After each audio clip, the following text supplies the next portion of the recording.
ఇప్పుడున్నటువంటి కష్టమైన పరిస్థితుల్లో ఇంత పెద్ద మొత్తం చేయడము అనంటే నిజంగా అది డెఫినెట్లీ ఆ క్రెడిట్ని నేను లోకేష్ గారికి ఇవ్వాలనుకుంటున్నాం. మేము ఆర్థిక శాఖగా మేము ప్రపోజ్ చేసినప్పుడు జనవరి నుంచి 200 లేక 250 300 మేము ఇస్తాము అనేటువంటిది ఒక ప్లాన్ చేసుకున్నాం. ఎందుకు అనంటే ఉన్న ఆర్థిక ఇబ్బందులు బట్టి ఏ రకంగా మనం అకామిడేట్ చేసుకోగలం అన్నప్పుడు అంతకు మించి చేయలేము అన్నప్పుడు, కాకపోతే ఆయన 2-3 సార్లు దీని మీద మీటింగ్ పెట్టుకోవడం, ఏ రకంగా సఫర్ అవుతున్నారు విద్యార్థులు, ఇంకొక యూనివర్సిటీకి సర్టిఫికెట్ లేక బ్లాక్ అవుతున్నారు, మనం ఎంత రిస్క్ అయినా సరే మిగిలింది కొంత డిలే అయినా సరే ఇక్కడ చేయాలి అనేటువంటిది గట్టిగా పట్టుబట్టడంతో ఇవాళ దాని మీద 788 కోట్ల రూపాయలని విడుదల చేయడం జరుగుతూ ఉంది.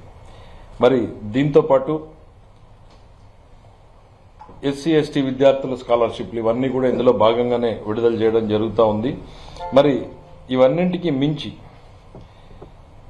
చాలా కాలంగా ఈ ప్రభుత్వం ఆ ప్రభుత్వం లేకపోతే ఈ పార్టీ ఆ పార్టీని చూడకుండా చిన్న చిన్న కాంట్రాక్టులు చేసుకునే వాళ్ళు ఉన్నారు. 1,00,000, 2,00,000, 3,00,000, 5,00,000, 10,00,000 రూపాయలు చేసుకుని ప్రభుత్వం చుట్టూ 6 సంవత్సరాలు 7 సంవత్సరాలుగా తిరుగుతున్నటువంటి వాళ్ళు నిజంగా మా ఆఫీసులో కూర్చుంటే వాళ్ళు వచ్చేటువంటి బాధలు చెప్తా ఉంటే ఒక రకంగా ఏంటి ఇంత దయనీయమైన స్థితికి ఎట్లా తీసుకెళ్లగలిగారు, ఇంత నిర్దాక్షిణ్యంగా ఎట్లా ఉండగలిగారు అనిపిస్తుంది. చాలా మంది చెప్తా ఉంటారు, సార్ భార్య హాస్పిటల్లో ఉంది, కూతుర్ని కాలేజీలో జాయిన్ చేయించాలి, పెళ్లి వచ్చింది, లేకపోతే ఇట్లాంటివి చెప్తా ఉంటే చిన్న చిన్న బకాయిల్ని కూడా విడుదల చేయకుండా గత 6 ఏళ్లుగా పెండింగ్ పెడితే ఇవాళ 10 లక్షల లోపల ఉన్నటువంటి అన్ని కాంట్రాక్ట్ బిల్స్ ని రిలీజ్ చేయాలనేటువంటి నిర్ణయం ఈరోజు తీసుకోవడం జరిగింది.